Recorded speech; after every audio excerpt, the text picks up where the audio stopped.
Good evening. This is Sue from New Jersey Mycological Association, and this is Taxonomy Tuesday.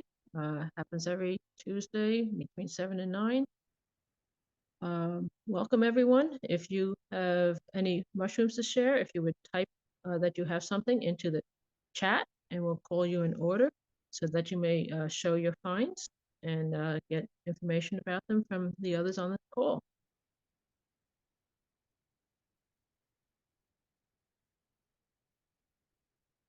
I know we have Hunter and Dave. And I have something from Gary Mackish that he had sent me earlier today to share. So I'll start with Gary's things that I have. I'm going to share my screen.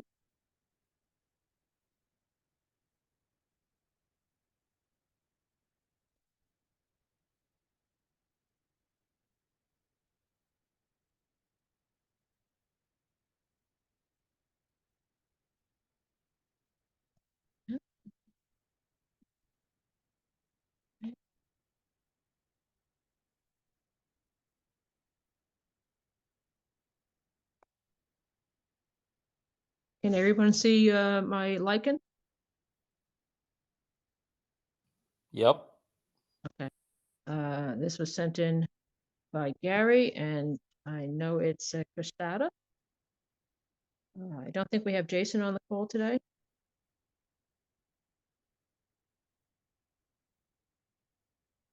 But I'm sure even Dave knows this one, right? This is the British soldier. One of them.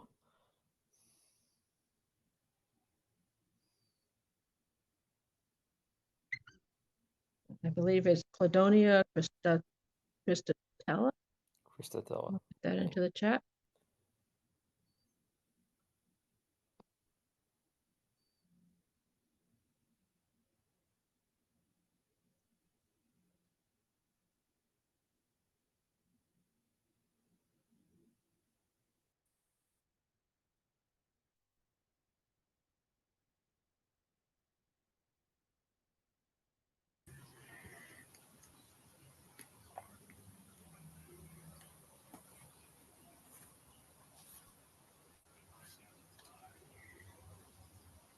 Does anybody have any other potential? Do you know names for your this? you know your lichens pretty well? No, I don't.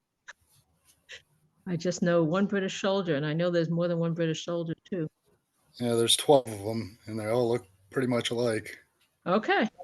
Yeah, that's what Karen just said. I showed her the photo.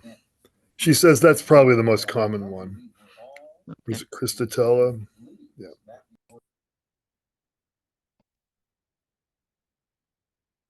It's not too early for it to be fruiting, right?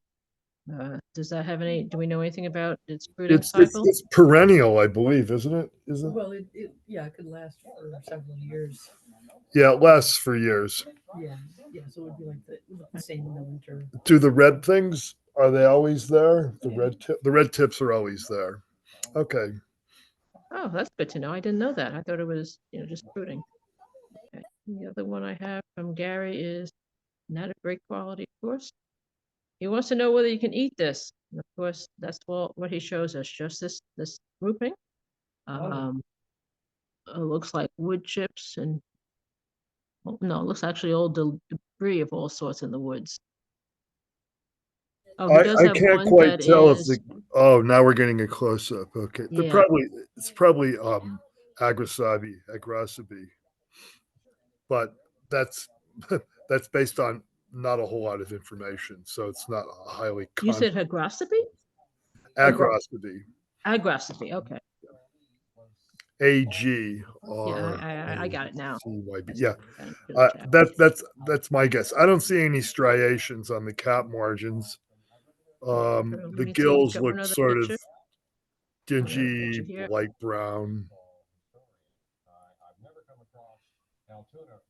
Looks like one of the ones with no partial veil. What's some of the names? There's one they used to call Agrocybe putaminin or something like that. Yeah. But it's Sororia, I think, is what they're calling it now. There's some other ones as well. So if it's Agrocybe, it should have a rather brown spore print, like cigar brown, sort of. Are these edible? Was of course the question he wanted me to tell him. I wouldn't eat them. To They're me, they don't probably look not very very good. appetizing. Yeah, from what I understand, Agrocybe is, except for there's one Agrocybe that's actually in Cyclocybe now. Cyclocybe is like an offshoot of Agrocybe. It's a split off genus, and there's one Cyclocybe that's actually cultivated, especially in Italy. I think they call it Popino. I actually saw it when I was in Italy. I saw it growing in the wild. It grows on poplar wood. But that's that's the only one I know of that people eat, and it's not even an Agrocybe anymore. It's a Cyclocybe. So plus I don't know. I wouldn't say. I mean, I'm going to say don't eat these because I'm not sure what they are. Require a little more analysis, I guess. Does the color of the mycelium make any difference? Is always white on the Agrocypes? A lot of times Agrocybe, like some of the other genera in the family Strophareaceae, will have white rhizomorphs, going into the substrate that are coming off the bottom of the stipe. So that's one thing to look for. I don't see that here. I just see the mycelium. Looks like there's a lot of mycelium inhabiting the substrate here. You can see this white sort I of actually covering. see white stuff on the other, or maybe it's just the reflections, but some of them look like they're having some sort of fungus going on them. I think that's just a reflection because they're moist. Okay. That's my guess. Yeah, that's what I think. Okay. I mean, this is the time of the year for a lot of the Agrocybe species, especially the ones that grow in large numbers, like we see here. Thank you, Dave.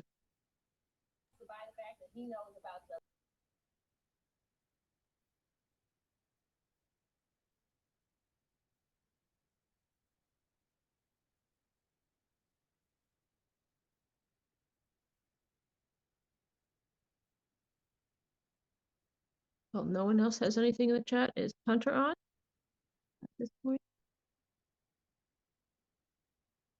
Hunter is not on yet. Does anybody else have anything to show? Because I know it's too early for Dave to show his. No, I can show mine now. It's Okay, good. Jeopardy's not on yet. Okay. Don't you have a recording device? No, Karen likes to watch Jeopardy live. Oh, okay. So it comes on at 7:30. That's okay though. I mean, it's if we waited Yeah. till 8, that would be fine. But if there's nobody up in the queue right now, then show mine. We can do that. I think I have 4 Sure, yeah. things. One of the emails I just sent a half an hour ago because Jason Yes, and I got them Lila both. sent me a heads up that I had not mailed the original email that had like 3 things. Oh, So okay.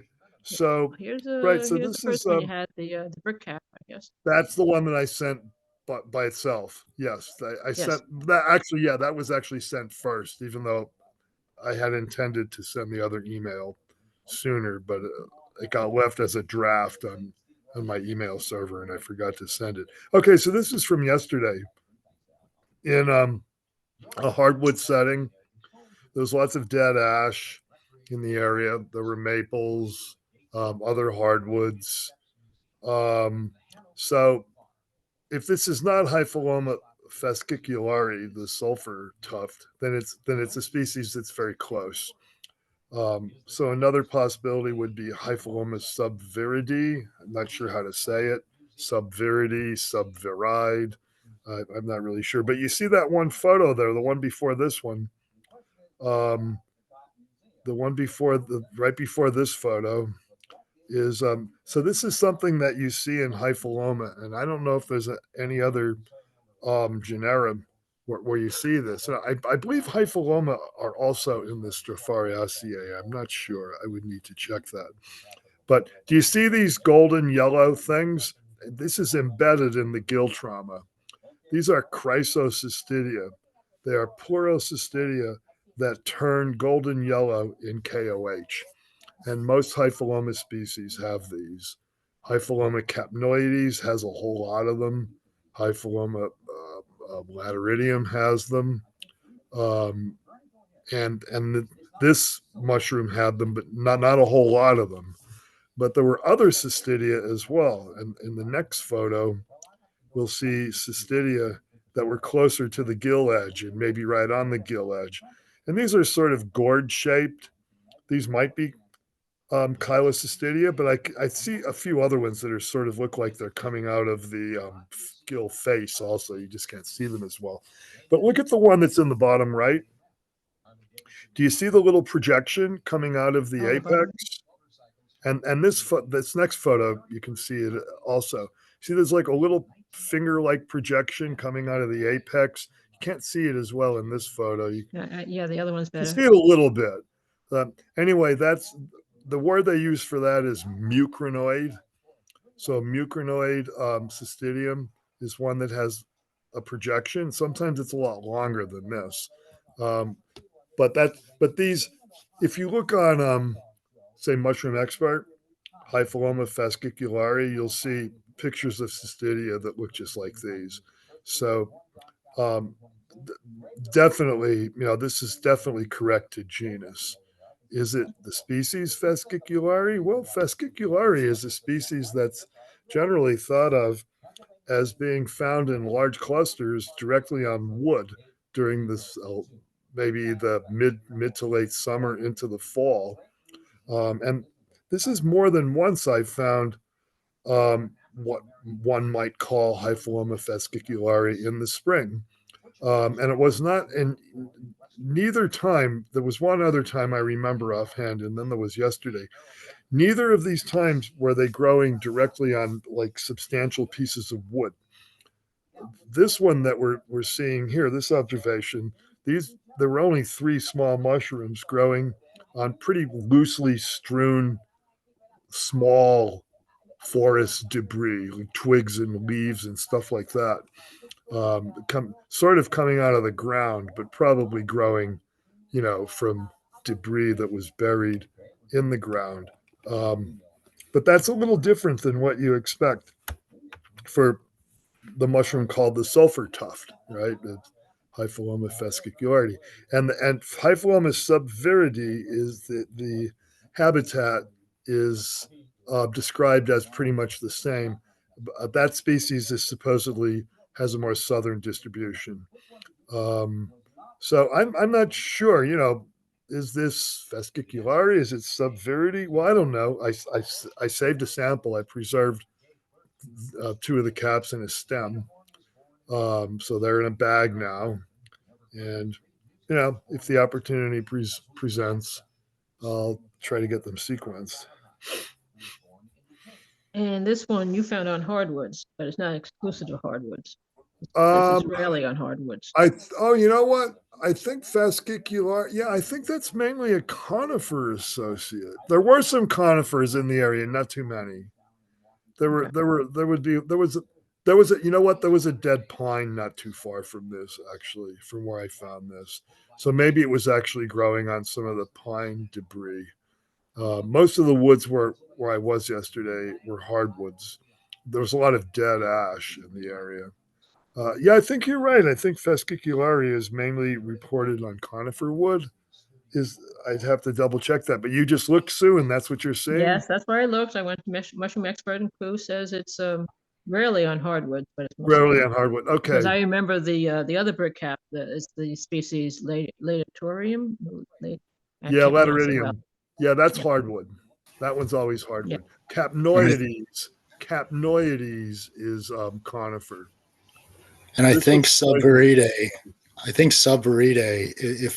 if not exclusively on hardwood, is not uncommon on hardwood. So, Oh, As we okay. know, all the brick caps are considered edible. Oh, this one's poisonous. This one's poisonous. Sulfur So- tough, Yeah. no good. Yeah. This is an indoor photo. We're not getting real good rendition of the color. The gills are green. You can see it kind of in the photo, but especially right when it was harvested, right when it was plucked off the ground, the gills are green on this species to begin, and then the spores mature and the gills become dark, like would be the case in virtually any Hypholoma species. Thank you. Any That other was an comments on? interesting find for this time of the year. But you've had warm weather, right? For this. It's a summer fall species. I usually don't find it real late. Lateridium and Capnoides are the ones that come out late. And then there's these other Hypholomas that don't look anything like these brick cap type species. There's these like fairly fragile, real long, thin stipes and small caps of Hypholoma. I think it's elongatum. And then there's a few species that used to be in Hypholoma that are now in very small genera, like Bogbodia uda. That's another late occurring. It's a former Hypholoma. And then there's Neomentaloma or something like that. And I think they may have created a new genus for that one. I'm not sure, but those are all related to Hypholoma. So there's sort of two versions of Hypholoma. There's these fairly robust brick cap type things, and these are pretty small. But the other types that are sort of like the Hypholoma elongatum, those are real thin stipes and somewhat fragile. Yeah, and mostly, because there's a bunch of the bog, like moss and bog associated. Yeah, those are moss dwellers. Those are bog dwellers. The elongatum and the others that are similar. Dispersum. Dispersum, yep. Yeah. Palustris. I'm on Myco Quebec, and most of the species of Hypholoma that they have on there are the things you were just talking about, the more slender, kind of delicate bog associated things. Yeah, there's probably a little bit more diversity amongst those. That Myco Quebec doesn't even have subverity, so I guess it hasn't been found up in Canada, or at least not verified. I find that a lot of the times they don't have a page for like the most common thing for whatever reason in a specific genus. I think it's because in some cases the range just comes up south of most of Canada. Well, that's a good point because Subviridae specifically, that one's a southern species. That's what it's reported as. But I have found small, fairly slender fasciculare type mushrooms that might be Subviridae. So And I think I might have a few other collections preserved. I'm not sure.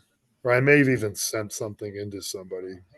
Would you say these were smaller than typical fasciculare that you would normally find? Yeah, the caps on these, the big one was, the cap was maybe like about the size of a penny.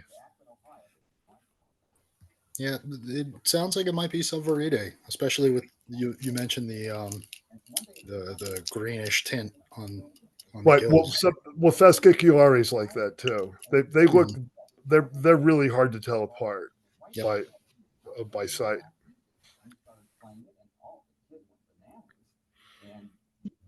We got an email from Hunter. She's having trouble getting onto Zoom. It's not working for her right now.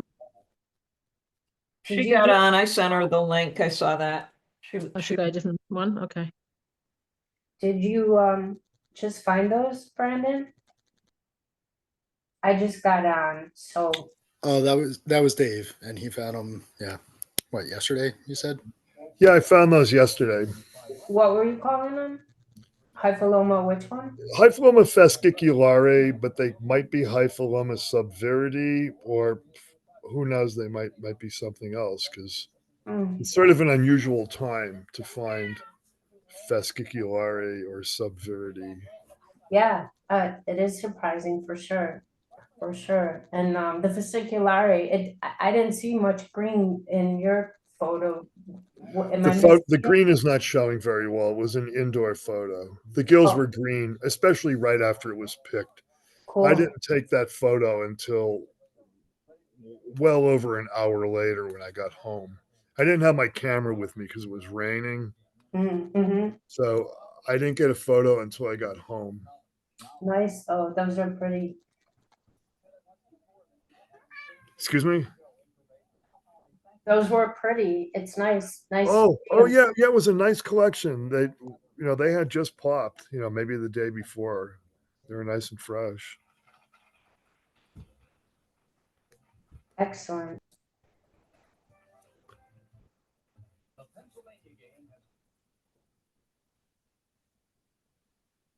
Yeah, nobody else had issues getting on tonight? Was it just me, huh? I got right on. Huh, okay. Yeah, I don't know what was going on here. Okay, it's about 7:30. Dave, do you want us to switch over to Hunter and come back to you? Why? Does he have more? He has a few more, but it's 7:30. He has Yeah, something I else. can wait. I can wait till 8 or so. That's fine. Somebody else can go now. Okay. Hunter, is If anybody else anyone besides? else has stuff, that would be great. I could wait. Does anybody else have anything they want to go before Hunter? You can type your name into the chat or speak up. I'm trying to get one uploaded as Okay. we speak. And Mike and Lauren have some stuff, I think, right? Yeah, Yeah, but they just stepped away. Oh, bummer. Okay. Yeah, if necessary, I can show Yeah, my so we stuff. haven't seen Black Morels, at least I haven't recently. They got some. Oh, nice.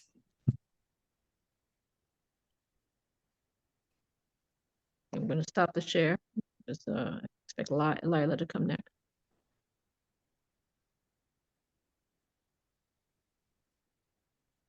Oh, sorry, I'm trying to upload one right now, so. Yeah. I'm not ready yet.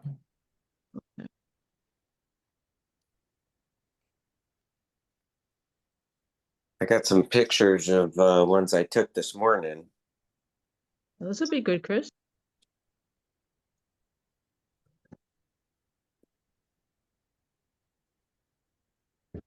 Yeah, let's see him. Does that mean you haven't had time to identify them, right, Chris? I haven't had time to do anything. I just went and checked on my lost one. There we go. Great. Can you guys see that? Yeah. Yes. Yep. Yeah. This was coming up before work.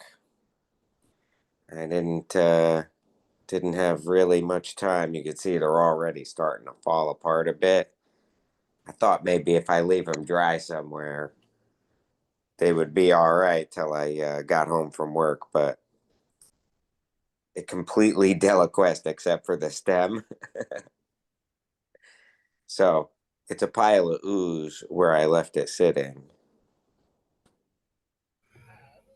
Well, at least you got it home. Do you have a This is in proposal the yard. for the Oh. genus? No, I mean some sort of Coprinus or something.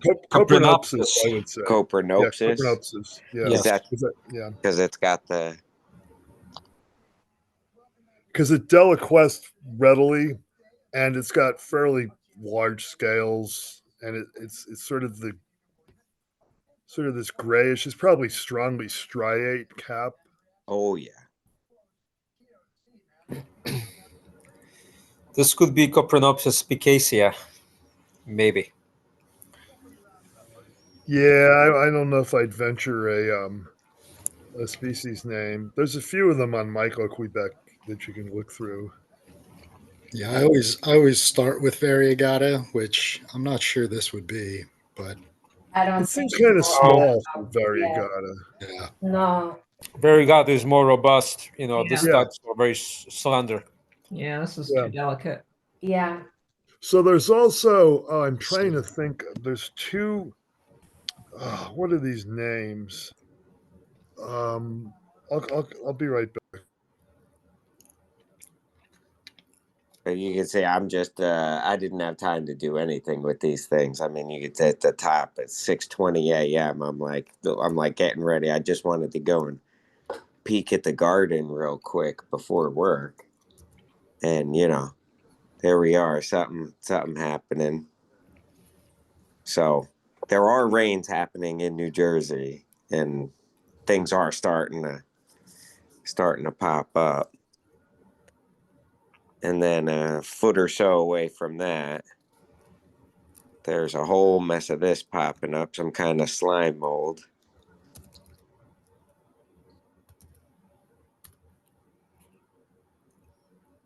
But again, I tried to put that one aside, and man, every one of those little dots just completely melted away. That's neat. But I found another patch of it, and with all the wood chips in my yard, it's probably going to be all over the place. But it's nice to come across some. Yes, for sure. Can we Did you zoom in did you on look at those under a a little loop? more? No, I'm literally like I went and put these things down and into the car and off to work. I didn't have time to do any of it. Can we zoom more in on those? Thanks. Yeah, they have like the little thin bottoms and a more like bulbous top. They're beginning to look familiar to me now. Were those like pendulous? Were they hanging down and getting wider, in the downward direction, or were these Yeah, very cylindrical. going upwards? Like the little top portion of like a bowling pin. They just more slender towards the bottoms where they Okay. meet All right, the. so they were growing up. They weren't like hanging down, hanging from under the stick. They were coming up out of it. Okay. No, it was weird. They were like these little things were running around the edges of all the little different pieces of wood chips, and some like there were a couple leaves there, so they were like around the outside of the edge of the leaves. There was a pretty good patch of these things. But that's all I really had going on. It was, if I had more time, I mean, I can't really call out sick for mushrooms. I'm not that, I don't have it like that. Yeah. No, you just bring them to work. Say they're emotionally supportive. Yeah. My boss will love that. I'm certain of it.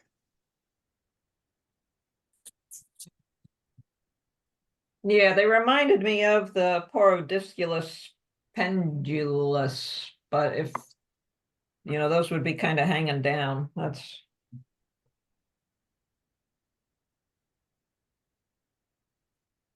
all I could think of with those. They're not like little noodles, are they? No. Okay. So it's not that CERI, etc. I think Or that's stereotomixar or yeah, that one. Yeah, it's not that though. They look like, well, there's two forms of that. There's the ones that look like spiny soccer balls, and there's the ones that look like noodles. I think those are, I think those are now judged as being distinct species, those two forms. Anyway, it's not that.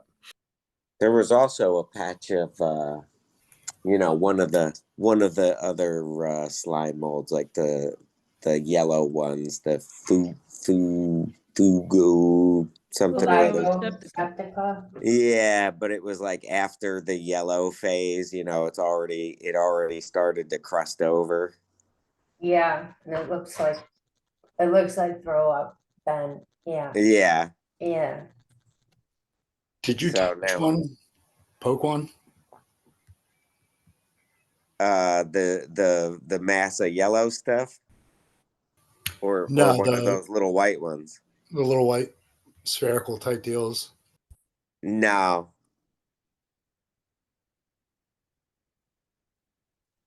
Yeah, No, those are just too small to be that thing I found that looked like little tiny white teeth.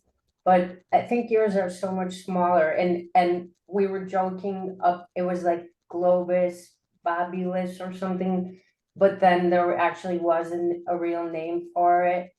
But now I can't remember. I know I have it written down somewhere, but I think yours are much smaller. And for me, they reminded me of the Hypholoma compressor, the jelly, which is white globs on hardwood. Yeah, Maybe that's an what I'm ASCO. thinking of. Yeah, I know it's an ASCO. And would we even find jellies this early other than the yellow ones? I think those compressor things don't really have a definitive season. Okay. The Tremella mesenterica is they're- out, and the Ductifera paluluhuana will come out soon. What Yeah, was the one you said? You can find jellies, Excidia and Oh, yeah. Tremella all year. I find them in the winter all the time. Mm-hmm. You know what though?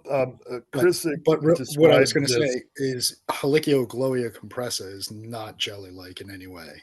It's It's really hard. It's more like plastic. That's Yes. what I wanted to think of. Could you please put that in the chat, Brandon? Would you mind? Sure. By the way, Chris described this fruiting as spreading onto surrounding leaf litter and so forth. That's a slime mold trait. yeah, I actually saw another patch of it going that maybe I could get a piece of it. I'll take you out to it right now.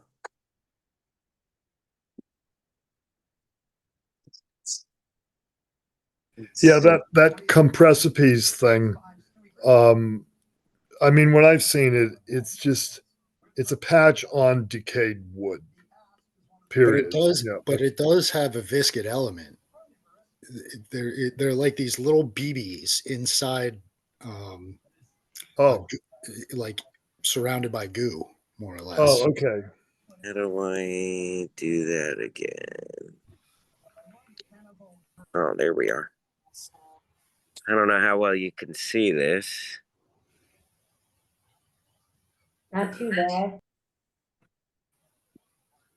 Is that what we were just looking at? Touch one to see if it's hard and smears away. If it I smears mean, away, you can see how tiny these things are. yeah. If it smears away, it's a slime mold. If it's hard, it could be something else. The growth mode does not look like Oh, there we go. Helicogloia compressa, though. No. Yeah, it smushes pretty readily. Oh, there's a good patch of them.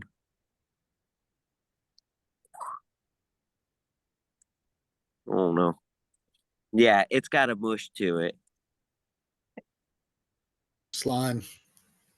Yeah. We need Virginia. But you can see how it's like kind of around the edges of stuff. Mm-hmm. It'll mature. It'll, check back on it in the morning.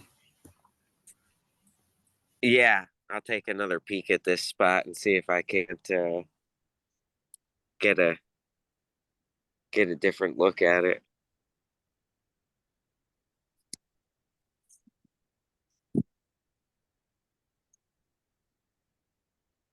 Do you have anything else, Chris, besides the two you've shown?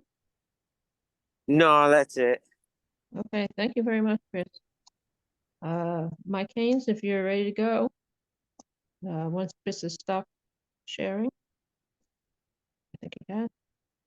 I'm not here.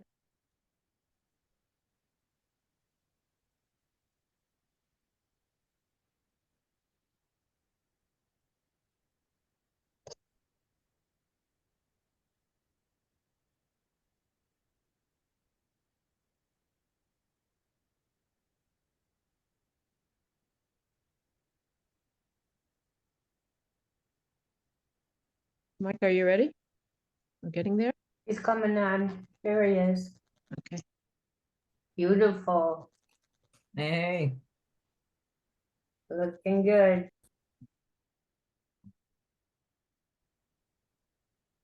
I see a hickory twig there, some, what's that, Christmas fern, oak leaves? Acorn, yeah. Where was this found? Yeah. Mike, we cannot hear you. Oak. Even though he does have his speaker on.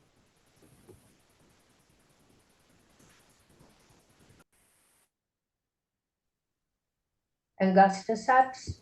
Yeah, that's where I meet and find these under tulip poplar. Yeah, I used to find them under ash also, but most of the ash is dead now. Tulip pop, yeah, and justiceps. So what is the species names for this particular one? Morchella angusticeps. I couldn't quite hear that. It's Angust. Oh, Angus, okay. Yeah, beautiful. Look at those. How nice. Oh, wow, that's pretty. Yeah, that's a bunch of them. I've only ever seen like one or two rogue ones in New Jersey, at least. I used to pick these at Stevens State Park. There were years when I would get like 100, but the last few Interesting. times I went, I didn't find any.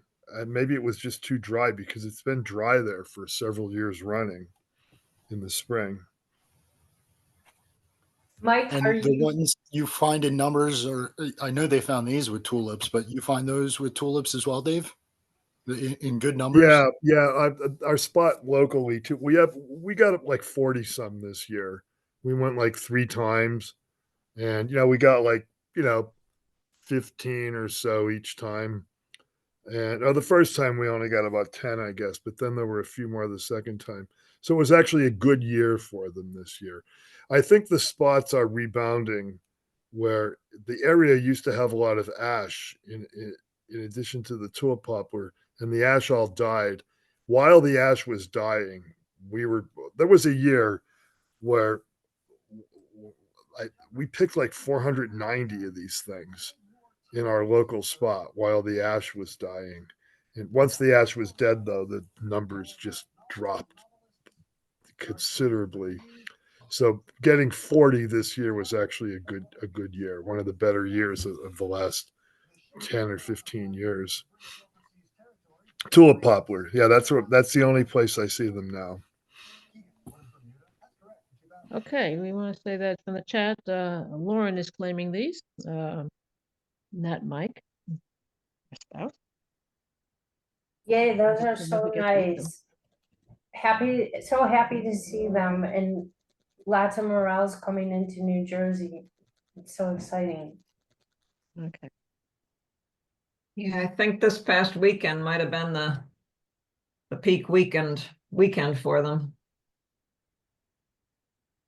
Well, I'm a believer in the full moon bringing out mushrooms, and that's on the 12th. So I think there'll be kind of one more push here. Oh, great. Yeah, Well, we finally got some rain here, which should help too. wonderful. I'm so glad. Okay, say goodbye to the black morels, because Mike and Lauren are stopping sharing.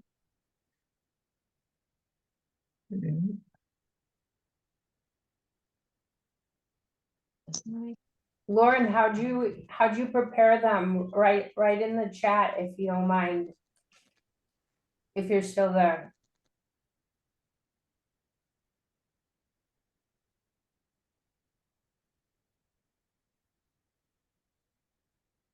connected.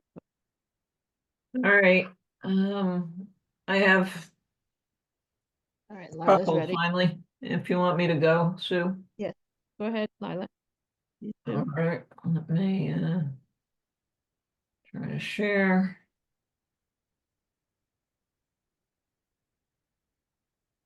Okay, learn applies that they caramelize them, the morels.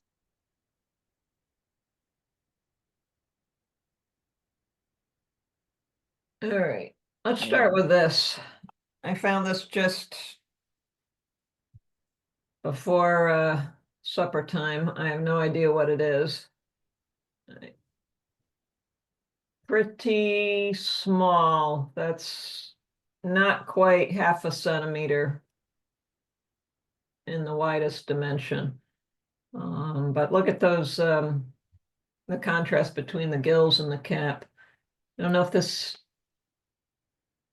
is some sort of Hohen Bohelia, or I don't think it's a Mycena, but maybe it is. Well, the gills look pretty dark for a Mycena. Yeah. So here's some things to check. I think there might be a Resupinatus species that looks like this. I'm not sure. I can check. Also, Simocybe, SimocYbe. I think there's a Simocybe that looks kind of like this. But this is interesting. I mean, I'm just throwing out some names to check. I don't know what this is. Let me look up. I've got Michael Quebec queued up in the other window. Not the best photos here, but it is quite textured on the cap. So I did pluck one off and throw it on a slide. So I'll see if I get any spores. Is that a conifer branch or? No, I'm pretty sure it's a tulip. Oh, okay.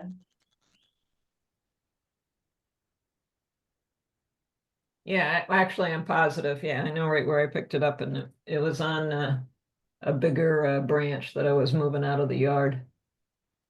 Yeah, and Are this, those gills sort of toothy on the end? they definitely look like they're ragged, serrated here.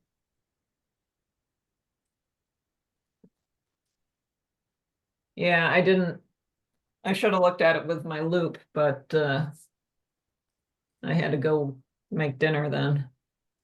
So I did just get it onto a slide, so we'll see. But yeah, I don't think I've ever seen anything like this. There were three fruit bodies. This one by itself, those two together, and then I didn't take a picture of it, but there was a fourth one that was even tinier. Those are really cool. Yeah, so that's that one.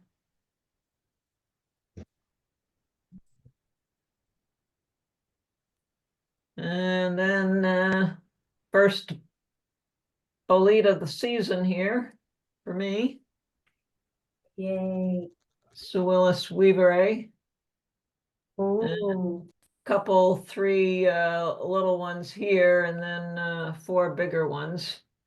And this happens to be immediately under a cherry tree, but there's two big white pines 30 feet to the right, and another one maybe 20 feet to the northwest corner, if you will. So it's very close to a bunch of white pines. That's a close-up of one of them. Very kind of slimy, sticky cap, stuff sticking to it. Plucked one out of the ground. Seemed to bruise a little bit yellow, which I thought was interesting. You can see the glandular dots on it over here, and the underside. I think I have a better picture of the pore surface.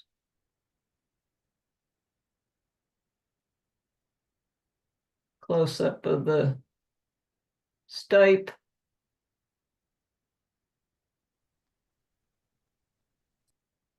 And cleaned it up a little. It did turn a little yellow in part when I cut it off. Very short tubes. The White. stem's really, is that how short the stem? I think it's the angle that it's lying there. It was not as short as it appears in there in that photo. And I did cut the very base of it off. So let's see. All right, so there you can see the pores a little better. Somewhat angular. Close-up of these dots. And this next picture, so I did rub my finger on those, and they don't go away. They kind of dulled in their coloration, but you can't wipe them off.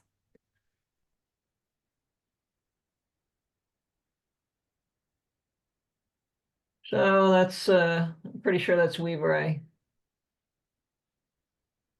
Yeah, it sure has the tails except for that weird yellowness.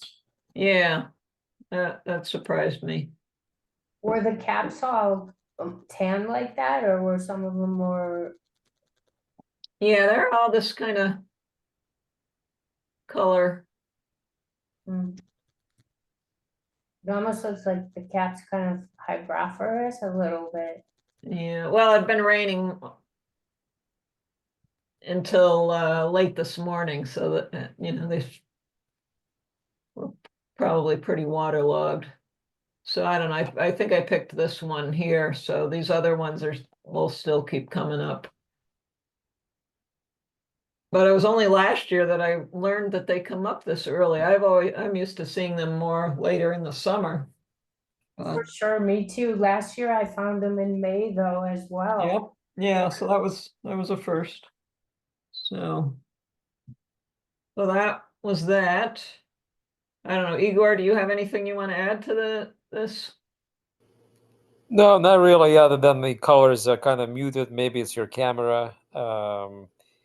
But it's this species has some variability. There's the yellow form of this mushroom. I have observations of it growing under my own white pine here on my property. I mean, this cap, yeah, white stem, kind of a pinkish glandular dots, subdued kind of a I don't know, brownish yellow, pinkish yellow pores. Yeah, white pine. Yeah, this is definitely not granulatus, which doesn't grow here in the east, I think, but you can find it in Michigan and Wisconsin apparently, but not on the East Coast, to my knowledge. So yeah, I think this is a very confident ID. Yeah, you should try these. They're not, terrible. I mean, they're okay. Just peel the cap. Yeah, initially I thought I was going to do that. That's why I cut the bottom of the stipe off, but I was running behind, so I didn't have time to mess with it. But maybe I'll pick and try one or two of those other ones that are still coming. Yeah, they Sweet have a very taxi. mild flavor. Nothing to write home about, but they're not terrible. Yeah. I did do a little taste test, and it didn't seem like it tasted like anything. Spit it Yeah, out. a very muted flavor for these. Yeah. They're not like, wow. Yeah, very. Yeah, mediocre is probably the right word, but like I said, they're not obnoxiously disgusting, whatever. I mean, they're fine. I mean, other than the slime that you get from the cuticle. And I mean, I suggest you just try to saute them in butter and see what happens. Okay. All right. Maybe I'll give it a try tomorrow. Yeah, here's one that we don't see that often because we don't really have any American chestnuts anymore, but there's a environmental center not too far away from me, and I only recently learned this. They have a section on their property where they've been trying to grow American chestnuts. So over different years, they've planted different ones, and obviously this one is diseased. So this is the infamous fungus that slew the giant of the eastern forest, the American chestnut. Cryptonectria, what is it? Parasitica, chestnut blight. Oh, wow. There it is, the enemy. Yeah, and these orange blisters. Is this like the resprouting of a chestnut? No, I don't think this was a resprouting. This was, they got seed or they got saplings. I'm not sure what they ended up planting there, but I don't know. There must be 40 or 50 of them in different states of health. Some of them are bigger, so I don't know if some of them are hybrids or what, but yeah, some are totally dead, and then a few of those that look totally dead did sprout from the bottom, but they weren't like old, giant stumps or anything. These were intentionally planted probably in the last 15 or 20 years, or and some of them were more recently planted. But so anyway, I was walking around, and a number of them had the infection, if you will. So that I thought was kind of interesting to see. And well, while we're on rusty kind of things, this is Puccinia violae on common violet. Oh, nice. I've never seen that. That's so cool. Yeah, I don't think I had seen it before. I have to go back and look to see if I have any observations, but it was interesting. It's all just in one area that was near where a downspout kind of came out. So I don't know if the extra moisture or what, but yeah, most of the violets in this one area seem to have it. So I thought it was kind of Could I interesting. see the name again? Sure. Puccinia violae, Oh, Puccinia, okay. or Puccinia.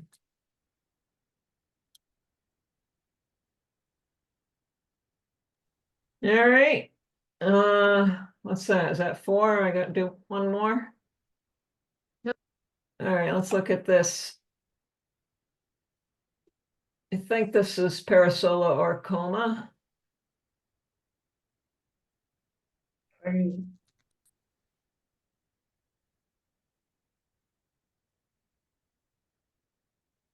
In wood chips, this is looking at the lack of a gill attachment. Clearly those gills are not attached. You can see spores discoloring the gills. Pretty dark spore print. Not that I took one. Was that still standing while you took that photo? No. I couldn't get it was too small. I couldn't have gotten under it. So I think I was holding that in my hand maybe when I took that. That looks great.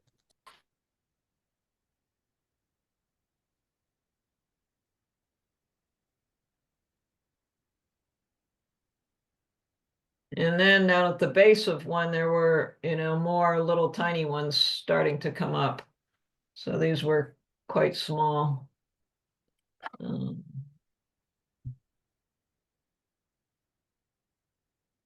Cool little buttons.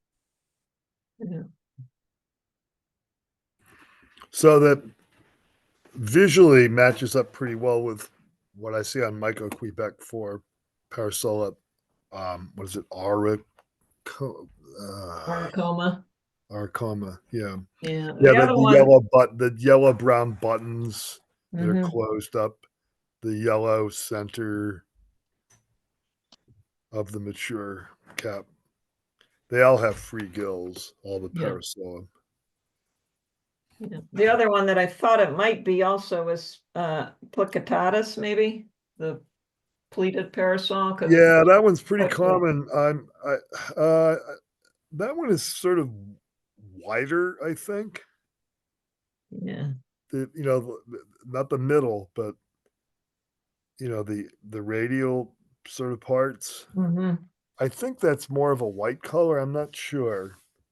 Yeah, I debated with myself for quite a while, and I think because of these of those little ones, I decided to go with auricoma, the way these looked. But I think if I had done a spore print and looked at the spores, that might have helped, because I believe there's something, I can't remember what I read now, but there's something quite readily different about the spores, I believe. Yeah, so that's inch and a half in diameter. Yeah, I'm looking at Michael Quebec for Plicatilis, and it also looks like that one. I mean, including the small brown unexpanded caps. Okay. Let's see, what does it say about for Plicatilis? This says the spores are mitriform to lentiform. I don't know what lentiform means. See lenticular. Did I stop sharing? Not yet, you didn't. Oh, where is the stop share? I don't see it.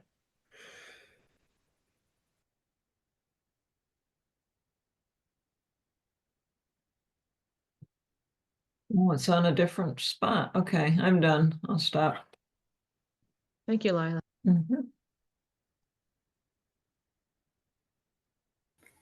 Dave, did you say lenticular or lenticular?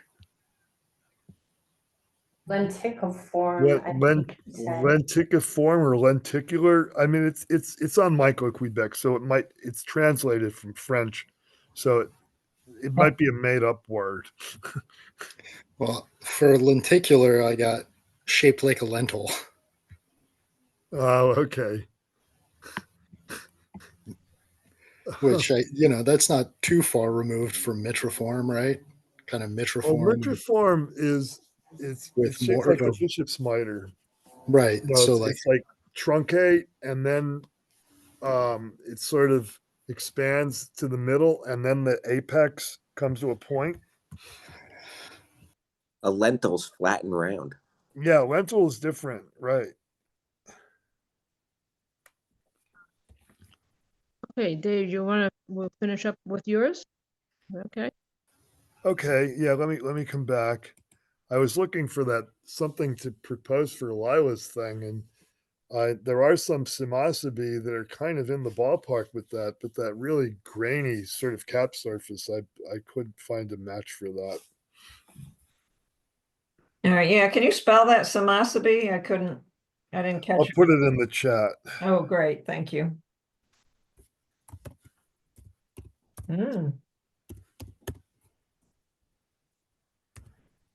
Nice. Beautiful. Yeah. So these are some sort of yellow morel. So it could just be Americana, but these are buttons. These had just come out not long before I found them. But even when these get older, the shape sort of stays. Well, these are a little bit conical here, but one thing that doesn't change a whole lot is the ridges are really sort of wide and flat. So that's a trait that's associated with Morchella ulmaria. So it's a species that grows under elm, and in fact, that's, I believe, where the species name comes from, ulmaria. So I saved one or two of these, and I'm hopefully going to get it sequenced. So I think these were under elm. And I find this particular shape and visual morel as I in this one, it's this area with a lot of elms, and there's one little area, that's only, a tenth of an acre or something like that.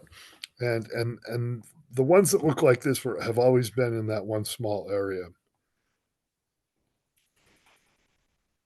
Does that So mean of you've course, seen them before? yeah, I've seen these look just like this on almost every year that I've gone to this spot.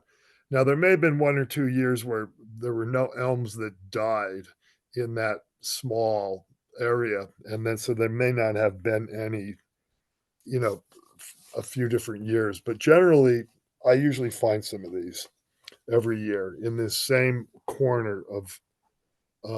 So it's this area with a lot of elms, and there are these like ATV trails and um, fairly wide trails cutting through the whole area. So the trails sort of, mark off these little corners of, where the trees are. And one of these little corners is where I consistently find the ones that look like this. And I was there yesterday, and I got some big ones, really big ones, really so big that like they're sort of overgrown, and it's not a good representative really of the traits. Yeah, that one photo, they looked enormous. These get really big. Your hand. Yeah, Yeah. these get really big. Yeah, look at that one. Yeah, and those are not even full grown. Yeah. Yeah, these get to be, one of them is as big as my hand. Yeah. I I found some yesterday that were like that in the same area. Yeah.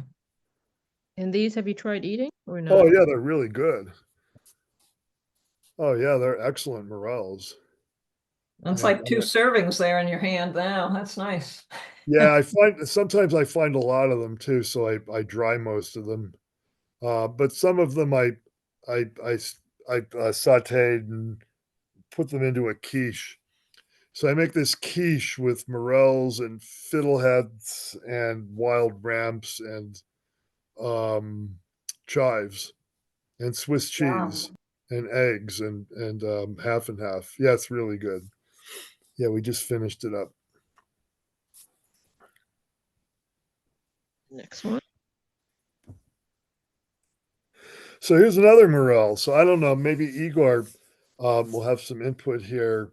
So I'm saying this might be sceptriformis. I know Igor has found sceptriformis because I believe that you have had it sequenced and you got a positive result on the ID. So these are sort of bigger than diminutiva. They're not as big as the typical Americana. They don't really look like Americana to me, to be honest. So I preserved this one. This particular mushroom is preserved. But I don't find these under tulip poplar. I find these it's this little patch of woods that's mixed. No tulip poplar. There's elm. There used to be ash. There's probably still a few ash hanging on. There's true poplars. There's a maple. There's some bushy type things, but no tulip poplar. But I also find Morchella diminutiva in the same exact spot, and there's no tulip poplar there. So it's a nice little morel. Are there any morels that are not hardwood associates?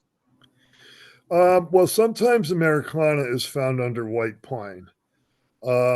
Sometimes some people find angusticeps or possibly a different black morel in pine woods. Now, out west, the fire morels are almost all conifer associates. They associate with like lodgepole pine and ponderosa pine, and they only fruit after a forest fire. Others that associate with conifers, there's There's In probably other ones that are known to associate with conifers, but I know in the south, like in Texas, they'll find them with juniper sometimes. oh yeah, you know what? I knew this guy in the Midwest. That he was part of a discussion board I was on for a while, and he used to find morels in a stand of cedar. Yeah, rat feeder, yeah. Yeah, But that's in the Midwest, where they grow every place. they really do, yeah. It's nice though that you're hashing it out, like what's what, it's like in the peak of the season, as Lila said it is, you kind of just morale, and don't really look too carefully to see the difference, but that ulmaria, I'm glad you really pointed out that sort of flat look. I think I'll be able to see that more. And I'm not sure that I'm right about that. An old observation I have on Mushroom Observer of morels picked in the exact same spot that looked the exact same as those. Walt Sturgeon said he thought they were ulmaria, but I'm not sure anybody really knows what ulmaria is, to be honest. But Until there's probably you're been gonna more have those sequencing. sequenced, right? I'm going to see about having that sequenced. Cool, keep us Yeah. posted. Yeah, I preserved 2 of them. And I preserved this thing too that we're looking at. And this one I put right into a plastic box as soon as I picked it. I segregated it from the other morels. The Ulmaria, there were a bunch of those. I picked, I don't know, 20 of those or something. And so they just all went into their same bag.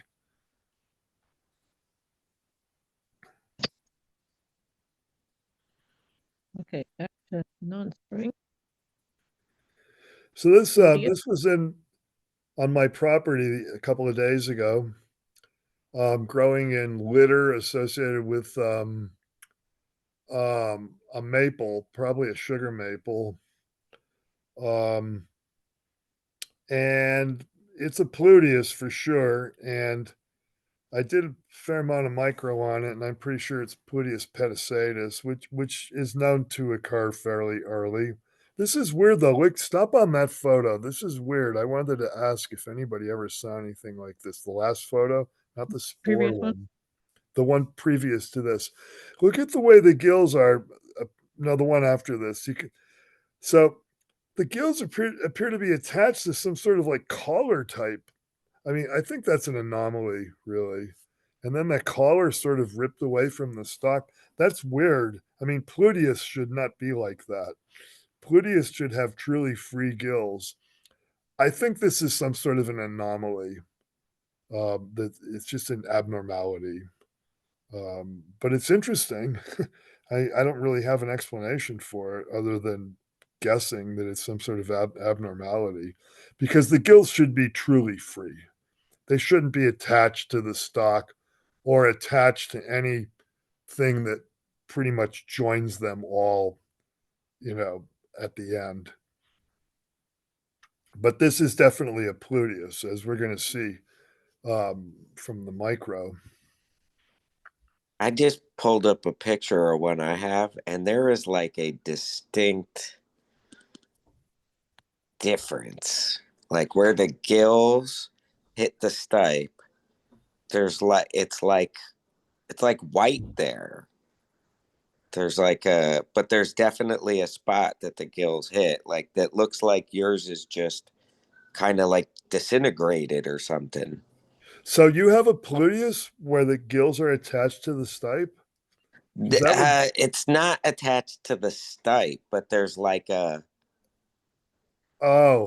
terminal, some sort of terminal material. there is a spot that is not the stipe, and it is like where the gills stop. It looks. I'm looking at this now. I was like, wow, that looks a lot like what I had going on. Well, that's interesting because this was a surprise. Pluteus, in my experience, they always have truly free gills. I mean, when they're young, the gills are are, everything's tight, before the cap expands, and then the gills look like they're reaching the stalk, but they aren't. But so you say you have one where you saw this same sort of phenomenon where the gills attach to some sort of common band of material. Yeah. Interesting. Yeah, that's interesting. So the spores, you don't get a whole lot of information from the spores. So these are Chylocystia clavate, meaning club-shaped. These are on the edge of the gill. They're thin-walled. They don't have horns or any kind of other ornamentation. They're just clubs, right? And some of them are, there's this long word that's based on the word sphere. Spheriopen, blah, blah, blah. I don't know. I'd have to see it. I think the next photo is going to show some of those. So those are also associated with the gill edge. So you can see there's sort of some fairly round. Oh, and here, yeah, the next photo actually. See, look at this like oval thing, and then it really tapers to like a little pedicle, sort of. Spheropendiculate or something is I can't remember the word. I know it starts with sphere, spher. So this is on the gill edge. Now, this is a pleurocystidium. This is on the gill face. It's got horns. It's got thick walls. I think there's another photo. That's also a pleurocystidium. It's got the horns. And these here, this, yeah, and that's how you really know you've got Pluteus. Pluteus section Pluteus have the horned pleurocystidia. Now, the other sections of Pluteus don't have the horned cystidia. But anyway, these things here, which they describe as fusoid or fusiform, shaped like a spindle, these are intermediate cystidia, and this is pretty good support for the species being Pluteus petasatus, which is a species in Pluteus section Pluteus. And that species has a lot of intermediate cystidia that are spindle shaped, fusiform. So they have this really sharp pointed apex. And this is the Pileopellis, which I'm trying now to take the time to look at. And this is a cutis. It's more or less parallel elements. And the thing that I'm wondering is, I think this might be a cutis that's gelatinized, which is something that is mentioned for Pluteus petasatus. And the reason why I'm wondering that, because I just don't know yet, how to evaluate this particular trait. But it looks like these elements are sort of bound together, but like they're all stuck together or something. So I'm just guessing. I need to get more experience on this and maybe speak to someone who really knows. But I think this might be a gelatinized cutis. But it is a cutis. It's got the parallel elements. And then this last photo, I don't know what the heck this is. It was, I thought I was looking at a slab, a chunk of gill, but the material may have included a little bit of the top of the stipe. I don't know. So I don't know what this is. I put it into the observation because I have the photo, and who knows, somebody might know what this is. So these are elements coming from, as far as I know, that they're on the gills. But I can't say that for sure. Another reason why I would favor Pluteus petasatus over something in the Cervinus group for this particular one is the spores are a little bit narrower than what's reported for Pluteus cervinus. So Pluteus cervinus has spore widths going all the way up to like 7 microns or so. And the spores that I got from this they weren't much wider than 5 microns, maybe close to 5.5 in a few cases. So I think Pluteus petasatus and Pluteus, especially Pluteus section Pluteus, are good mushrooms to improve your microscopy skills, because the stuff's not hard to find on fruit bodies of Pluteus section Pluteus. Was the word you were trying to think of spiral conical by any chance? Might be. You know what? I'm gonna look. I think it's like spheral pendiculate or something like that. Let me look. I'll Okay. get it for you because it's right in Mushroom Expert. Emily posts there in the Taxonomy Tuesday promo. Emily had a picture of the platterful mushroom, Megacolibria romani, and that name may have changed, and maybe I don't have it quite right, but that's sort of a look-alike to these Pluteus. Yeah, it has attached gills and white spores. Yeah, and But they're people mistake it. We have a member who ate a meal of Megacolibria. He thought they were Pluteus. This was a few years ago, and he got a stomach ache. They're hard to digest. Pluteus mushrooms they're not bad when they're young and firm. They're pretty good as edibles. So Megacolibria has the attached gills. Yeah, they're kind of, and it's kind of weird. Some of them are attached. Some of them have a deep notch. None of them are truly free, but a lot of the times you'll find Megacolibria with what are called seceding gills, meaning that they were attached at first, and then when the cap expanded, the attachment broke away, and it looks like they're free. Sometimes the gills are very, very narrowly attached, and in the same fruit body, you will see several different modes of gill attachment in some cases, but the gills are not truly free in Megacolibria. Okay. I think that was the last one from you, Dave. Yes, I believe it was. Yep. Ready for hunters?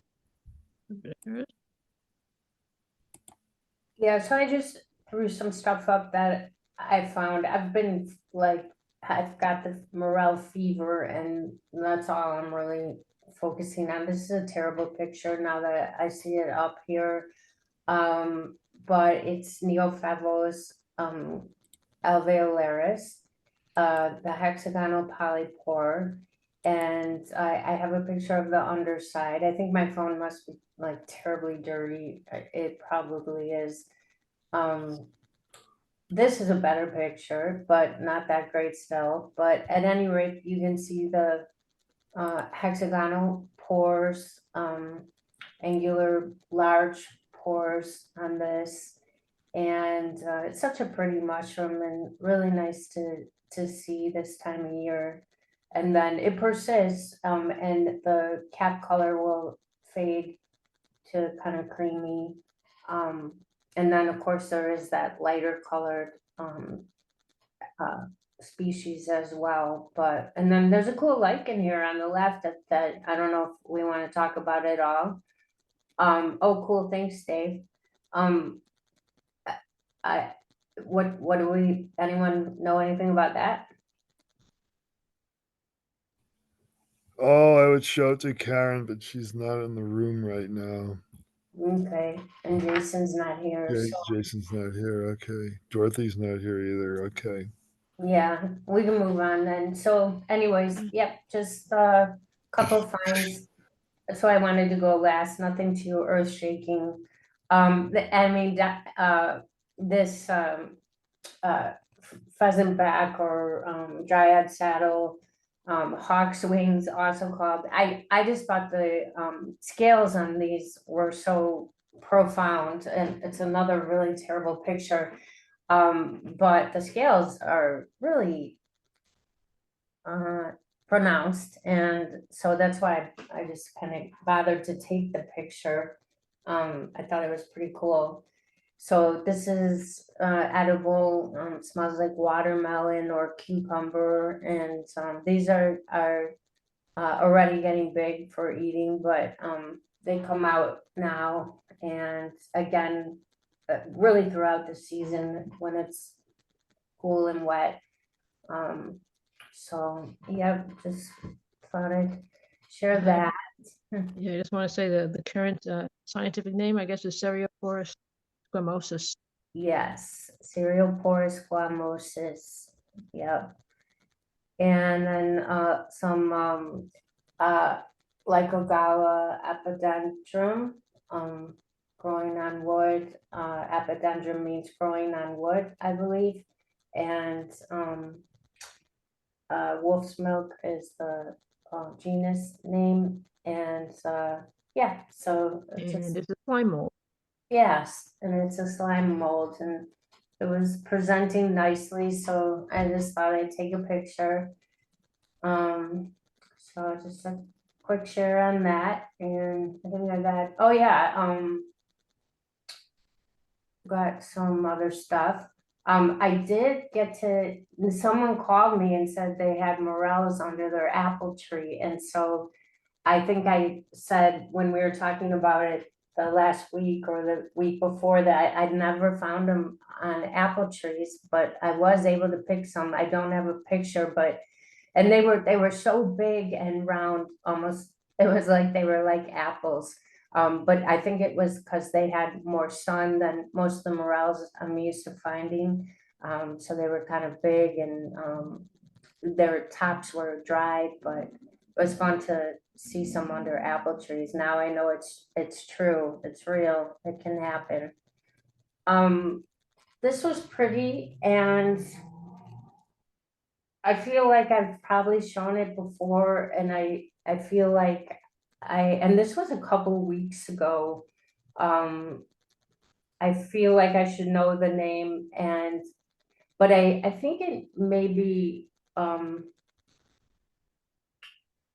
I mean, I think there's a couple things that sort of have this look. The gills are really yellow, ish. So, I mean, gymnopus, or I don't know. I'm guessing this has a yellow spore print. I would as I think well. it might be bulbidius. Oh, yeah. Okay, I It's think, really strongly striate though, and the grooves are really deep. That's kind of interesting. Let me look on Quebec and see what they have. okay. Yeah, and there's like an even more fragile one that I'll see in the spring that I just don't think this is it. But I wish I took time to kind of look into it. But it's pretty cool. I mean, There's also that, yellow. yeah, and there's also that the Mycena crocea.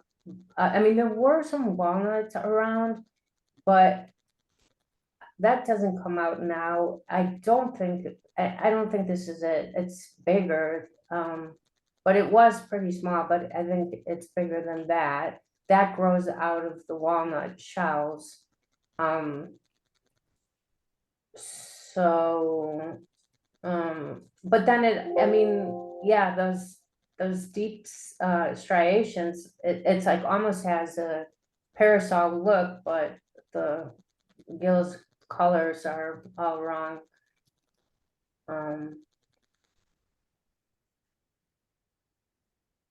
So, yeah. Huh. So Dave was saying he thought it was bulbidius. I'm just gonna see in my files if I have it under that. Oh, like titubins, bulbidius titubins, or titubans. Yeah, it's Titubins. I think that's how you say it. I'm not sure, but it looks just too strongly striate for that Yeah. species. But if you got a yellow spore print, that would support Bulbidius. I think Bulbidius has yellow spore print. Let me check.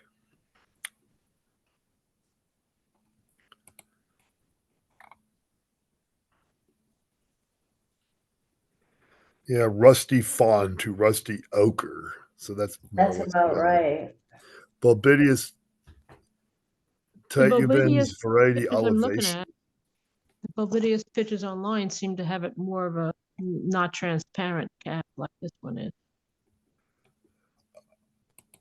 Bulbidius is especially when it's wet, it can be kind of translucent. Yeah, I mean, the Bulbidius I've found before, they haven't been this open. I'm trying to bring one up in my files. My computer's really acting weird tonight. Very difficult.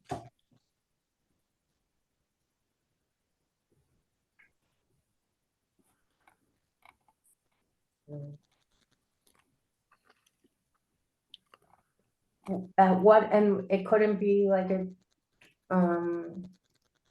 well, what else? Nothing else has like yellow ochre spores? Something like. Well, there's other things with yellow ochre spores like tubaria, but this is not tubaria. Okay. Yeah. What else has yellow? There's probably a few other things too, but And you got a spore print on this? No. No.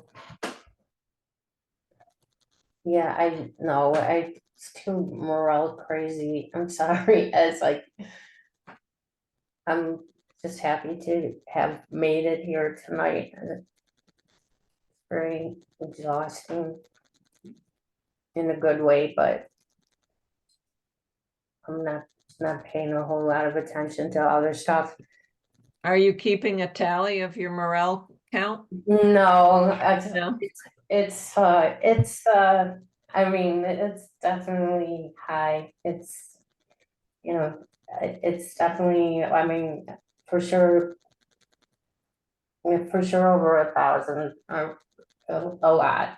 Wow. Yeah, Wow. yeah, quite a few. Yeah, it's been a very, very good year here. So that's nice. It's been a long time since we've had this type of year. So yeah, a lot. It's been good. Yeah, it almost has a pink. Like, what about a Pluteus?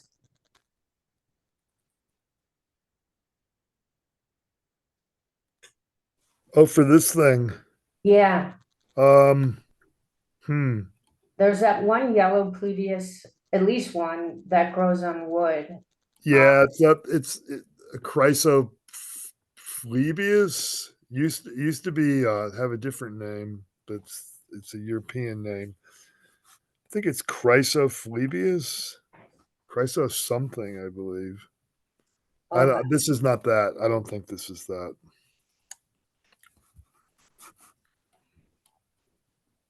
Yeah, whatever that is, I've seen it on more like on a log. Oh, and it's kind of more lemon yellow.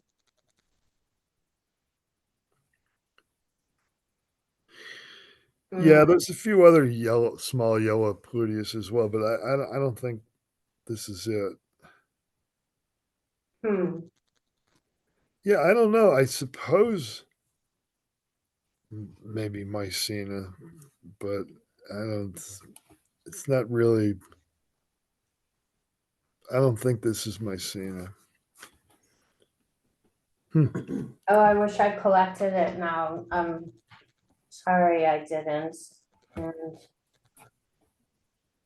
have to get back on board.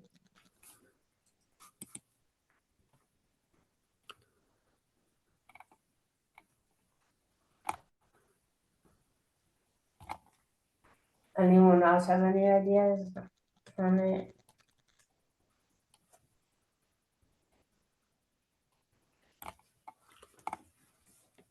What about like an endoloma? No way, right? No. Hmm.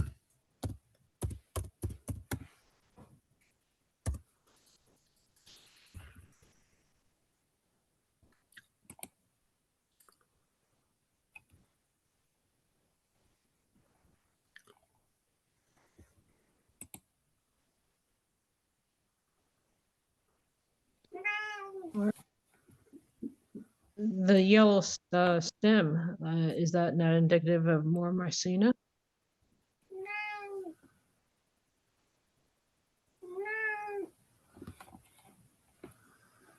Of which mycena? A specific? Well, I see more yellow mycenas. You know that whatever the Epiteria, which the yellow leg bonnet mushroom. No. Because that seems to vary in different colors, and I think it's probably more of a. Yeah, I don't. This is not that. And there's also Mycena croceus, but this is not that either. I don't think. Look at the way the gills are really.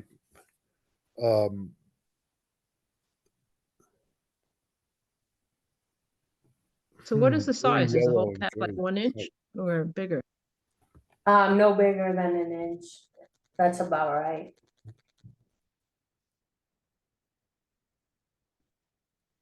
Yeah.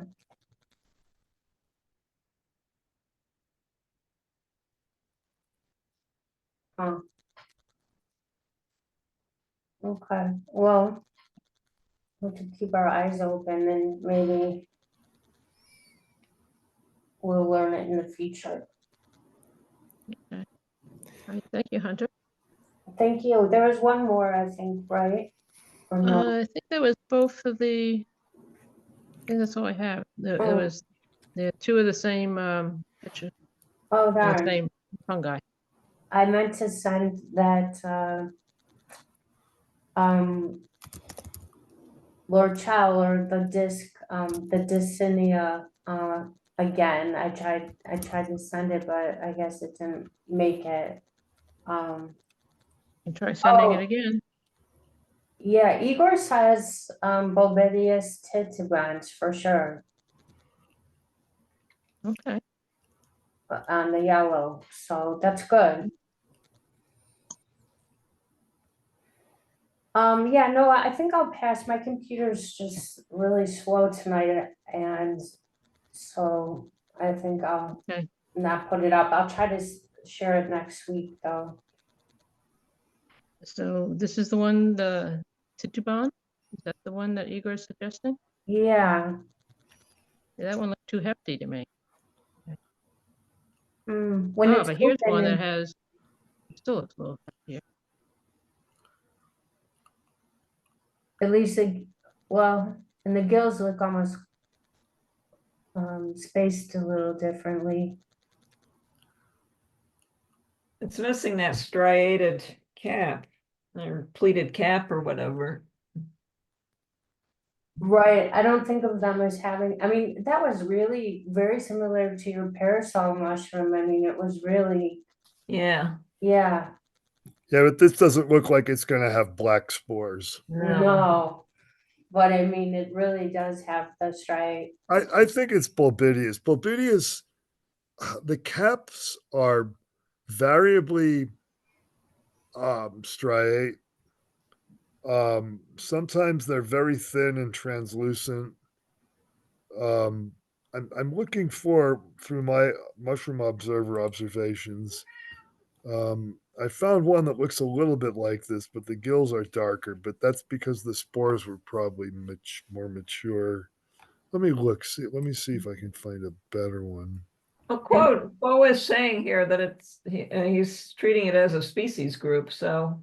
And he's saying that they are deeply lined Yeah, in maturity. So, yeah. Yeah, Igor is probably right. Mm-hmm. Yeah, we got Well, that was sort of my first thought.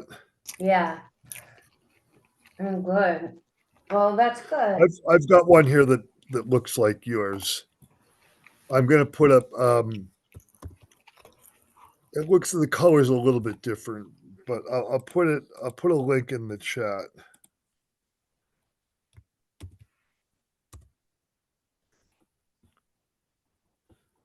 So if Sue, are you moderating here? See, Yes. click on that link that I just put in, and let's see if it looks something like Wow, what. this isn't as pretty. Now, it's not as yellow, it's the color's a little different, but it's pretty deeply pleated. It's got the really thin, fragile stalk, the close gills. It looks very fragile. A lot of times these Bulbidius are very fragile, especially when they're wet. Yeah, yours just looks a bit dry, like if the conditions were dry, right? Don't you think? It looks similar. I think that's what it is, and yeah, it's probably a species complex. Cool. Okay, we'll take that. Let me see if I can find another one. No, that's it for my Bulbidius. Oh wait, here's one. Let's see what this one looks like.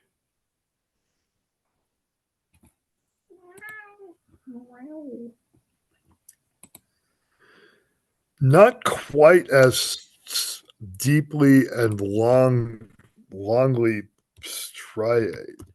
The long striations are kind of. But I've got another one. I'll put another one in the chat. Then this will be it. But one more time, so if you click on this link, let's see if this looks. Nicer. That looks, This, yeah, it's not as deeply, and the striations are not as long and as deep, but but that's it's just not as probably a mature variable trait. either. It hasn't, mine was, the cap was open to the maximum, and yours still had more growth to happen. So I think if it opened to the max, it would become more striate looking. Yeah, well, it was my first impression was Bulbidius. It's a little bit, maybe a little bit non-standard, but I think that's what it is. Works for me. Thanks for that.